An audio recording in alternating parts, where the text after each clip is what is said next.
91 உன்னதமானவரின் மறைவில் இருக்கிறவன் சர்வ வல்லவருடைய நிழலில் தங்குவான்.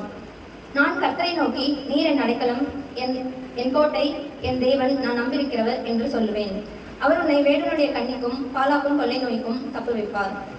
அவர் தமது சிறகுகளாலே உன்னை மூடுவார். அவருடைய சட்டைகளின் கீழே உன்னை அடைக்கலம் போகுவாய். அவருடைய சத்தியம் உனக்கு பரிசையும் கேடகமும் ஆகும்.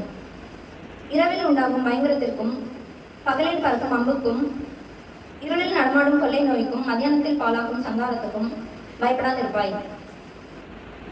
உன் பக்கத்தில் 1000 பேரும் உன் வலது புறத்தில் 16,000 பேரும் விழுந்தாலும் அது உன்னை அணுகாது. உன் கண்களால் மாத்திரம் நீ அதை பார்த்து துன்மார்க்கருக்கு வரும் பலனை காண்பாய். எனக்கு அடைக்கலமாய் இருக்கிற கர்த்தரை உனக்கு தாபரமாக கொண்டாய். அதனால் பொல்லாப்பு உனக்கு அணுகாது, வாதை உன் கூடாரத்தை அணுகாது. உன் வழிகளில் எல்லாம் உன்னை காக்கும்படி உனக்காக தம்முடைய தூதர்களுக்கு கட்டளையிடுவார். உன் பாதம் கல்லில் இடராத படிக்கு அவர்கள் உன்னை தங்கள் கைகளில் ஏந்தி கொண்டு போவார்கள். சிங்கத்தின் மேலும் விரியன் பாம்பின் மேலும் நீ நடந்து பால சிங்கத்தையும் வலு சர்பத்தையும் இழுத்து போடுவாய்.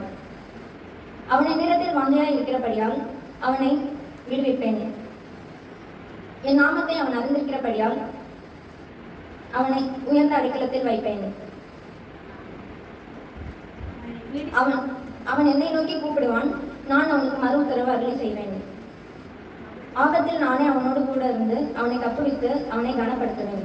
நீடித்த நாட்களால் அவனை திருப்தியாக்கி என் ரட்சிப்பை அவனுக்கு காண்பிப்பேன். ஆமென்.